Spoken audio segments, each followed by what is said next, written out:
Hello my friends and welcome back. It's Monday, the beginning of a fantastic new week, so happy Monday to you. It's definitely a happy Monday for me because you see the photo on the screen. We're gonna start with good news from my country, Estonia. This is actually an Estonian news outlet. I'm using it for the first time and I'll read it to you, it's quite short. A handover ceremony for HIMARS, multiple rocket launchers manufactured for Estonia, will take place in Arkansas or Arkansas. For 5 years already I've been struggling with this. I remember these comments in 2020. It's Arkansas, it's Arkansas, whichever one it is. USA on Monday. Today, it's happening right now, my friends. We're getting our HIMARS. They're ready, they're manufactured. We're gonna have them on our soil like ASAP. In addition to HIMARS, Estonia will soon receive K9 Thunder or Ku in Estonia. Ku means thunder in Estonian. Self-propelled artillery systems of South Korean origins, a total of 36 of which will be in service. Now, K9 is a wonderful, modifiable, one of the most modern and best rated self-propelled artillery in the world. It's such a weird thing to say, like that a self-propelled howitzer is best rated, but it is feedback from people who are using it. Okay, K9, very nice, but that's not it. At the beginning of the year, Estonia will receive additionally 6 Caesar mobile artillery pieces in accordance with agreement with France, and another 6 in the second half of the year. This will form an additional artillery battalion directly under the division. The thing is, yeah, we're getting K9s from South Korea, 36 of them. Then we're accepting the HIMARS right now, and then we're getting the Caesar self-propelled howitzer from France. But wait, there's more.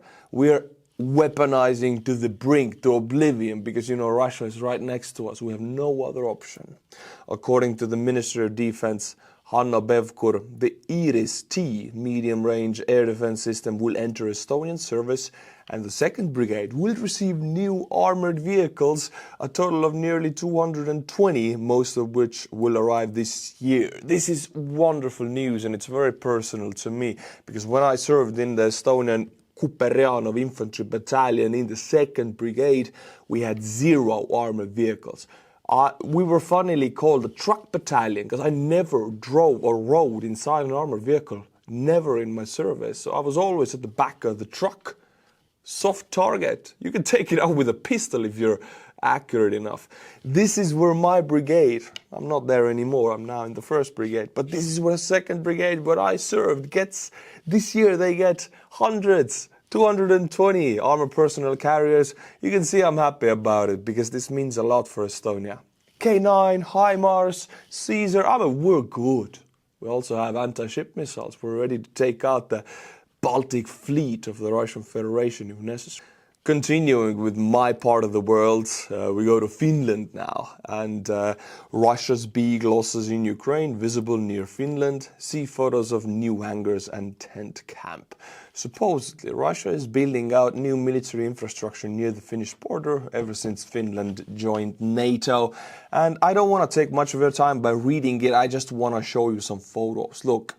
This is one of Russian military bases, and this is what the Russians claim and what the Finnish also claim, new infrastructure. Novi Angar, which means new hangar. That's it. That's all it is.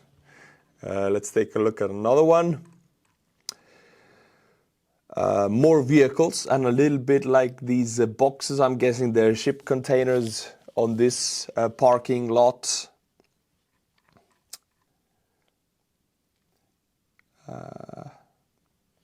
And finally, more vehicles on this parking lot. So that's it. That's what both sides claim is new infrastructure. The thing is, yeah, look at this map, right? This is Finland, this is Russia, this is Russian occupied part of Finland ever since the Winter War. The thing is, Russians never built any infrastructure there. You go to Finland, even in the middle of the woods, there are paved roads.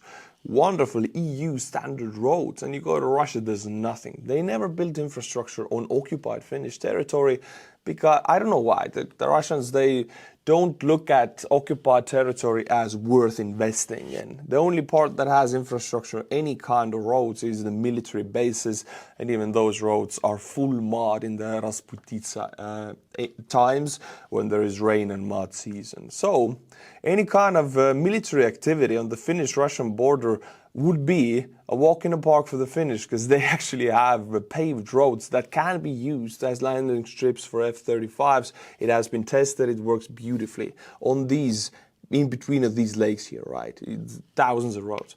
In Russia, mud roads, you cannot even pass it with vehicles that are designed to traverse mud. There's no infrastructure here. So if you know anything about this situation, then the claims that Russia's getting ready to attack Finland, it's even a little bit funny because there's nothing here. There are military bases, but no roads. You cannot travel in this area. It's full swampland. This is why I laugh every time somebody claims this from the other side of the world. And just a little bit of an eye candy for us. I'm showing you #1 Russian armored vehicle right now in production. I'm not kidding you. Looking at the statistics, this vehicle right here is called the bukhanka, the loaf truck. It has been in production ever since the 1970s, and Russians restarted the production in 2024. This is statistically the most produced Russian armored personnel carrier right now in their military. They're producing a few hundred BTRs and BMPs a year, but they're producing thousands, if not over 10,000 of these armored beauties right here a year. #1 Russian assault vehicle right here. And this is not my opinion. This comes from videos of Ukraine and from the military production statistics of Russia. So this is how it is. This is the situation of their military. This has no mod capabilities, and max speed with this armor is about 30 miles per hour. So definitely not going to Finland with these.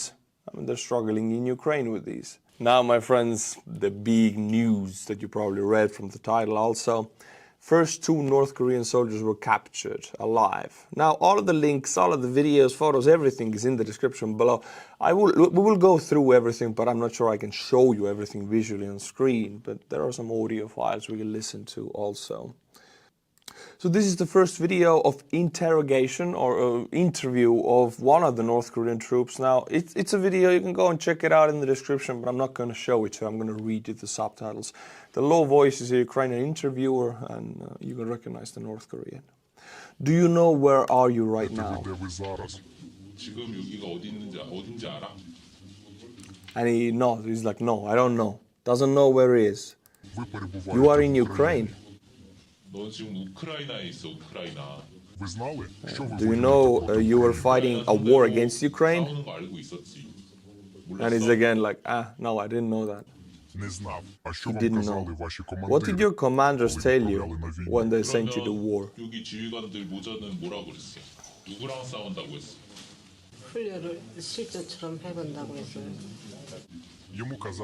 They told him it was just training. Alright, here's the second soldier, second North Korean. He has family. Do you know where you are right now? And again, he's like, no, I don't know. His second soldier also doesn't know. How long is the first one again? How long has it been, has you been on the front line?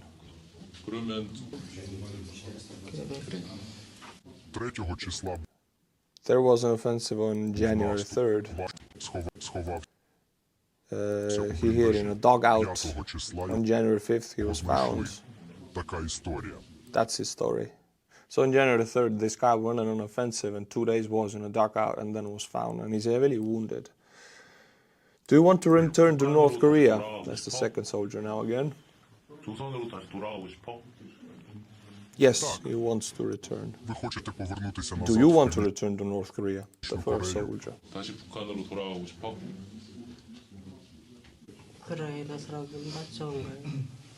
우크라이나 괜찮은 것 같아? 여긴 좋아. 여기서 살고 싶어. I want to live in Ukraine. Yeah, so I'm not going to stay here for long, but both soldiers say that if they are allowed, they would like to remain in Ukraine, but if they're forced, they will go back to North Korea. And it's a very first. It's North Korea against the European country. Nobody would have thought it 4 years ago, 3 years ago. It's happening now. Capture soldiers. They say they didn't know where they were. They didn't know they were at war. They were told they were going to a training mission. Now another 30-second snippet for you, just in English, so it's on the same page with everything. Ukrainian forces have captured 2 North Korean soldiers in the Kursk region. The prisoners were given medical assistance in accordance with the Geneva Convention and transported to Kiev for investigation. One soldier was born in 2005 and has served in So they're quite young, actually, and they look quite young. the North Korean Army since 2021 as a rifleman. The second soldier, born in 1999, has served as a sniper reconnaissance specialist since 2016. Both prisoners claimed they were sent to training, not to fight in Ukraine. There's an entire drone footage, recon drone footage of the battle of North Koreans attacking in Kursk. I cannot show you, obviously. It's in the description. Go and check it out. It's a carnage. You can see tens of North Korean troops down there, like little ants being pinned down by Ukrainian troops. They have no chance. Man to man, no chance. Now, my friends, I'll read you a little bit of all of the info that was captured. Among with those 2 troops who were captured, there were many deceased North Korean troops, and a lot of information was captured from them. As the Ukrainian forces continue to annihilate North Korean troops and occasionally take them prisoner, some intriguing details have come to light. A short thread. Capturing POWs has proven challenging, as North Koreans and Russians alike are apparently instructed to kill wounded North Korean soldiers to prevent them from falling into Ukrainian hands.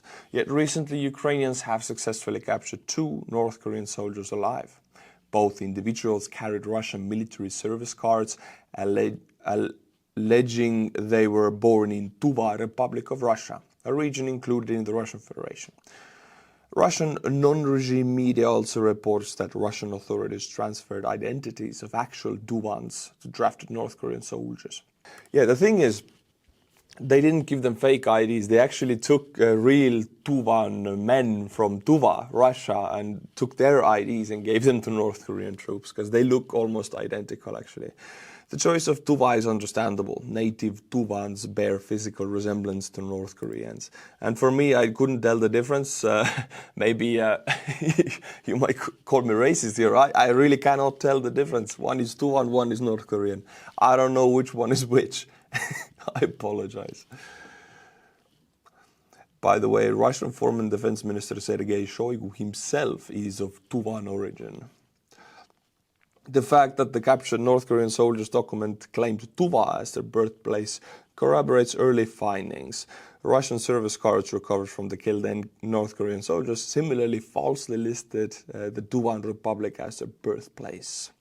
Yet another particularly interesting discovery was a diary. So a North Korean soldier's diary written in North Korean language. So yeah, it's a Tuvan identity card, but then a diary written in North Korean. Coincidence? No, it's a North Korean soldier.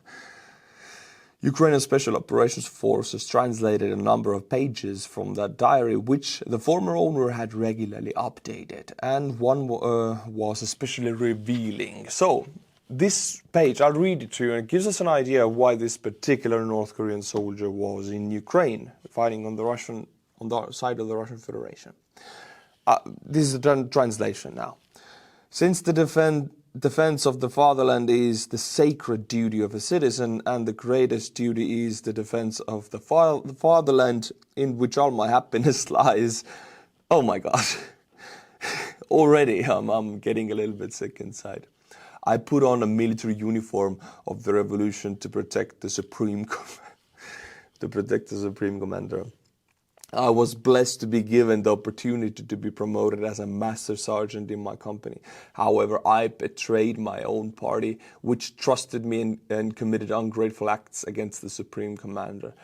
The sins I committed are unforgivable, but my homeland gave me a path of rebirth, a new start in life. Now I have no choice but to return the trust I had. I will go to the front line in this operation, and I will unconditionally follow the orders of Supreme Commander Kim Jong-un, even if it costs me my life. I will show the world the invincible bravery and sacrifice of Kim Jong-un's Red Special Forces Damn, son, damn.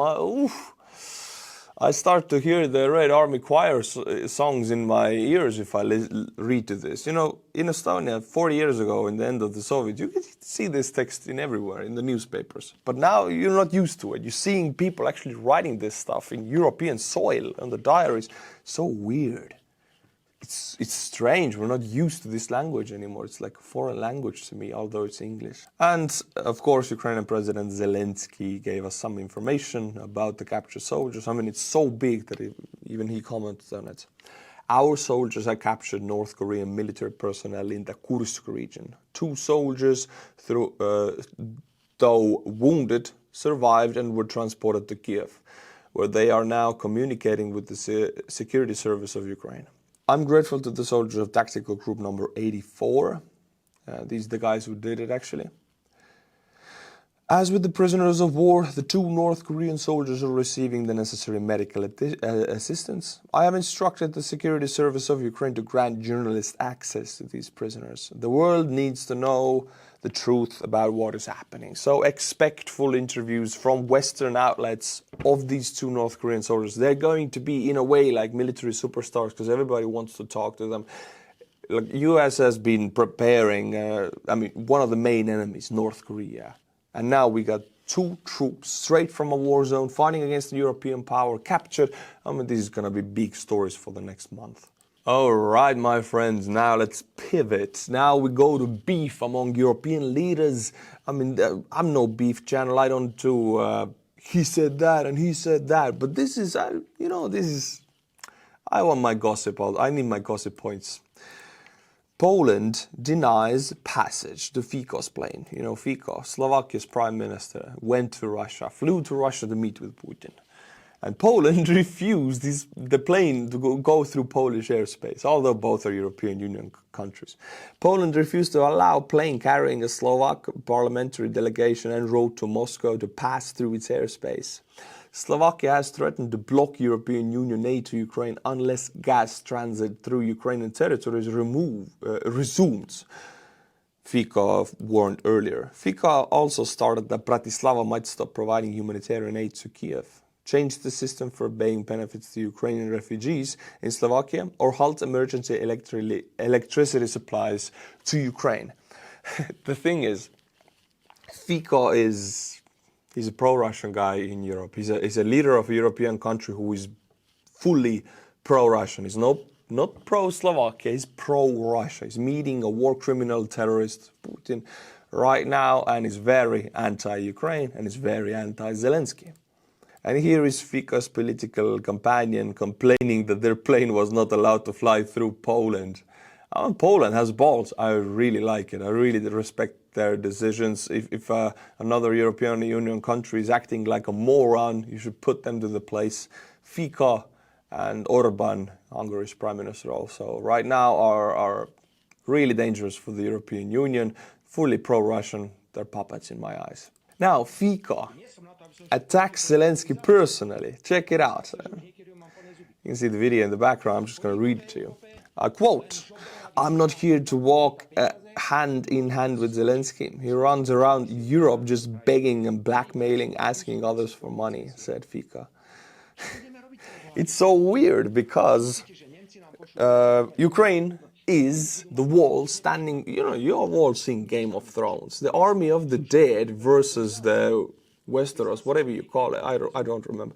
Ukraine is the wall, the watch. They are holding back the horde of the zombies. That's what the Russians are. That's what they want to do.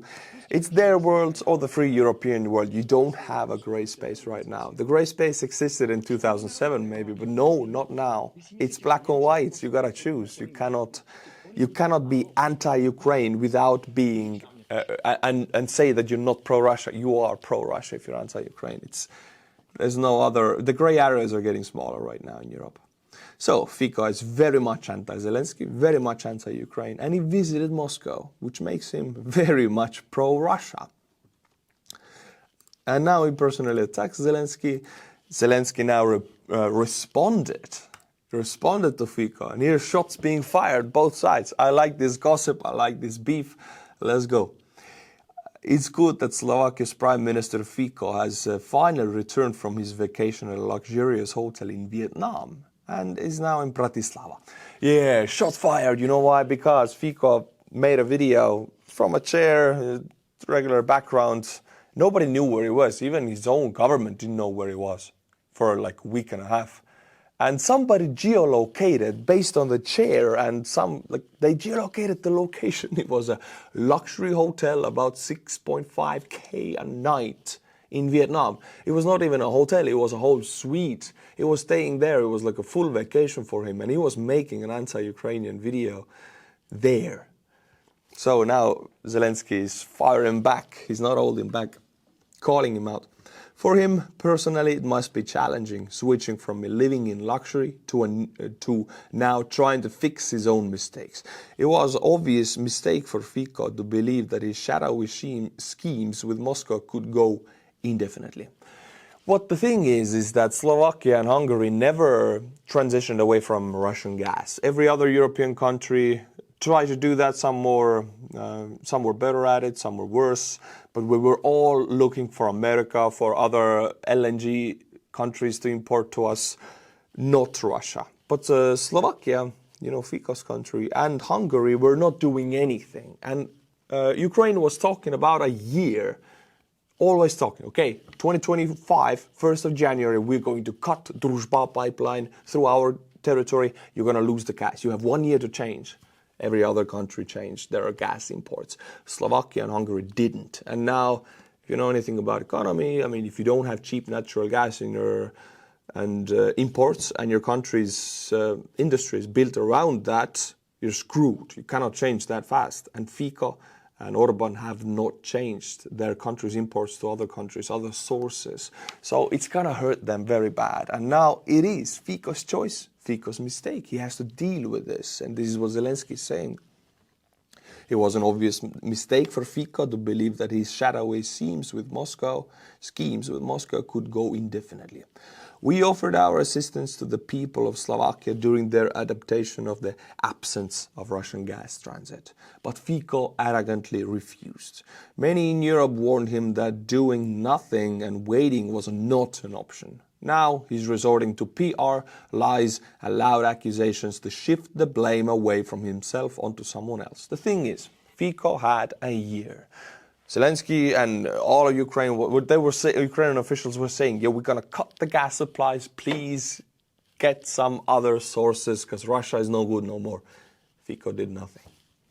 But the real problem is that he bet on Moscow, not on his own country, not on a united Europe, and certainly not on a common sense. From the beginning, it was a losing bet. We hope that further diversification of energy supply sources in Europe, cooperation with the European Commission, and the implementation of President Trump's policy to increase American gas supplies to the continent will help address the challenges caused by the short-sightedness of certain European figures. If there's any kind of economic downfall or suffrage in Hungary or Slovakia because of the cutting of the Russian gas from January 1st, 2025, this is because of the choices of Orban, Hungary's Prime Minister, and Fico, Slovakian Prime Minister. They had all the time, they had all the choices, they didn't make them. And here I bring you a Slovakian elderly woman on the streets of Bratislava. I will translate. I am very, very angry at Fico's gang is allowing themselves to do what they're allowing themselves to do. That's why I ask you, all decent pensioners, to stand up for your children, for your grandchildren, so that there will never be such a government again. I am ashamed of them.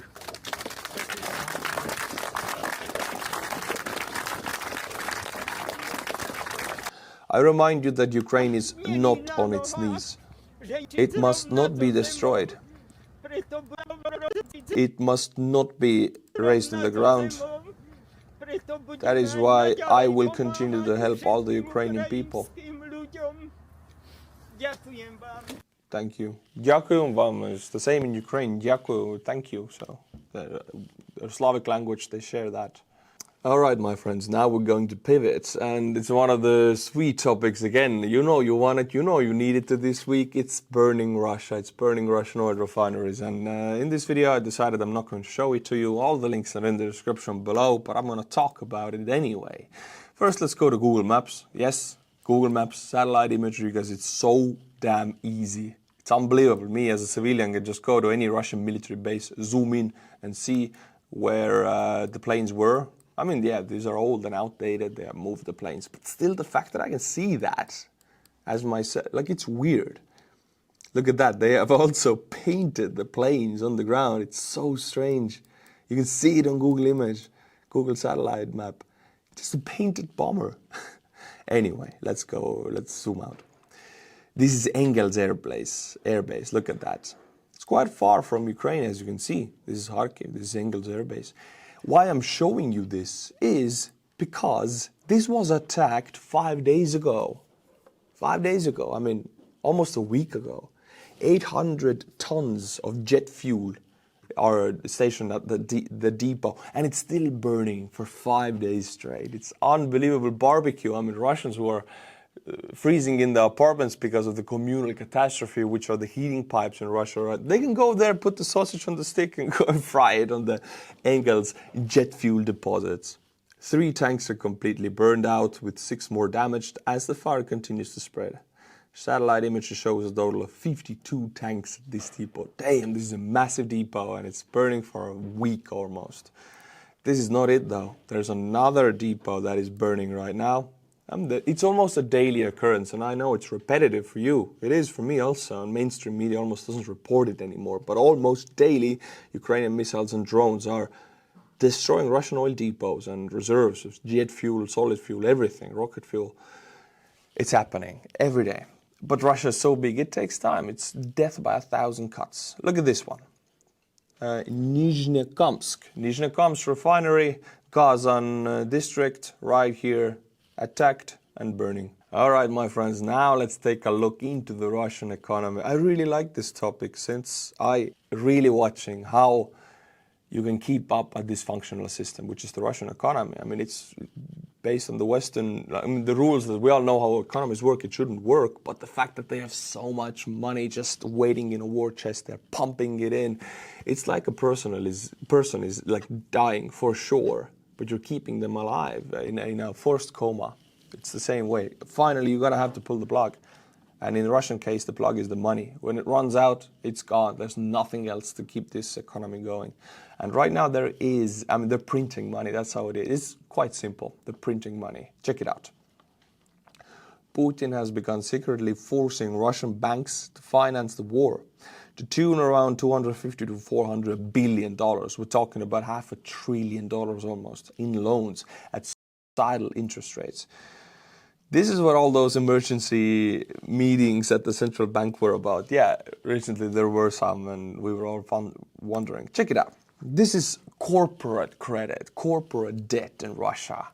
There's no coincidences here. I mean, this July 22nd or July 2022, 2022, July, it became clear that it's not going to be a three-day invasion or 3-month invasion. Then Putin, in September, they declared mobilization in the fall, and before that a little bit, they started to go to the war economy, and immediately it started with massive loans. Check it out. This is insane, the loan chart.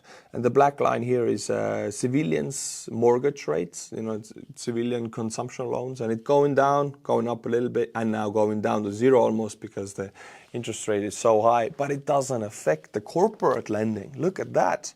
Corporate lending going up. Banks wouldn't want to do that because corporations who are not making money cannot pay you back. You don't want to give them money. But you're forced to, because Putin forces you, government forces you, because if you don't do that, Russia as a state will just collapse because so many companies will go bankrupt. You got to keep these companies going. They don't have the money. They're not making sales. You got to pump loans into them. They're not going to pay back the loans. These loans are going to go bad. So when the printing party ends, it all comes crashing down. Now let's jump to Syria. I haven't reported on that for a long time, but I mean, this news has been the same for a month almost. Look at this. This is Russian ships on the coast of Tartus, their military naval port, which they cannot enter. These are evacuation ships, transport ships, 3 of them actually. Russians in Syria were barred from negotiations regarding the docking of their vessels at the port of Tartus, leaving them circling near the coast, the Defense Intelligence of Ukraine reports. The agency reported that 3 Russian ships, Sparta, Ivan Gren and Alexander Otrakovsky, remain anchored in an external roadstead near Tartus. Notably, the Alexander Otrakovsky has reported leaks in his second and third fuel tanks. Russian soldiers have been ordered to destroy all non-operational military vehicles awaiting evacuation in Tartus by setting them on fire. So the situation is pretty bad. I mean, you look at the satellite imagery in Tartus, there's plenty more, but the situation is still like that. Vehicles are massed, ready to be evacuated, but the ships are not allowed to dock by the new Syrian government, and now soldiers they're ordered to burn non-operational vehicles. It's so strange. Now, my friends, for a moment, let's look at the military map, war map. I haven't done it for a long time, but it might be quite interesting. Russia's main goal, like there was Bakhmut, right? There was Avdiivka, and now it's Pokrovsk. Look at this. This is a logistical, highway meeting point, military logistics powerhouse of the front. This is most important. You can even see highways connecting, but there's much more. So Russians want it and Ukrainians defend it. And it's going to be Bakhmut and Avdiivka. But Bakhmut and Avdiivka were so painful for the Russians. Both of these cities, taking them, so painful and so deadly that they don't want to go in here. They know what the Ukrainians can do when they trade territory for deceased Russian casualties. So what the Russians are trying to do right now is bypass it from south and north. And you can see the southern salient right here. In the end, they're going to have to enter Pokrovsk, and it's gonna be a very bloody battle again, like Bakhmut.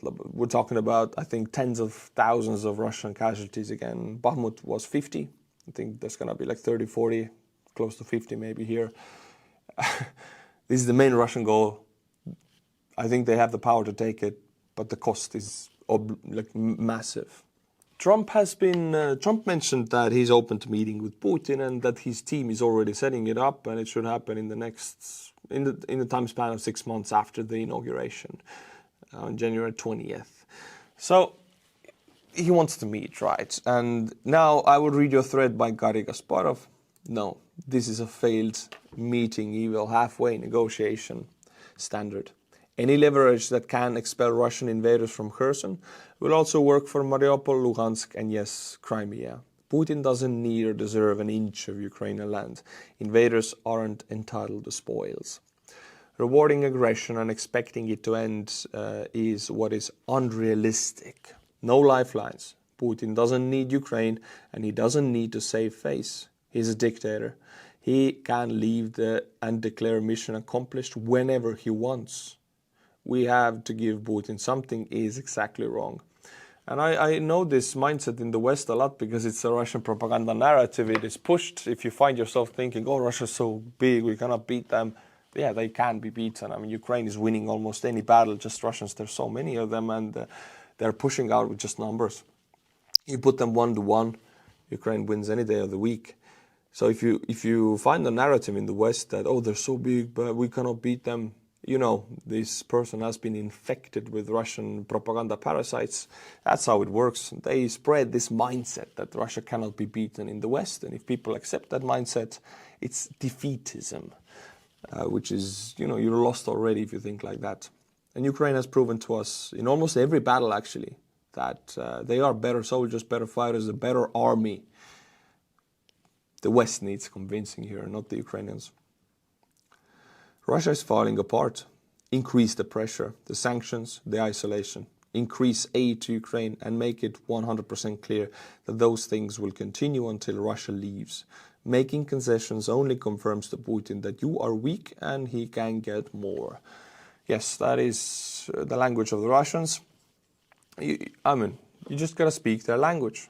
It's not words, it's actions. And Russians, diplomacy, it's weakness to them. Just a sign of weakness. You know, in different cultures, you have different ways to communicate. You go to a native tribe and they spit in your face and you think it's an insult, but it's a respect to you because water is scarce. Different ways to communicate, which mean different things.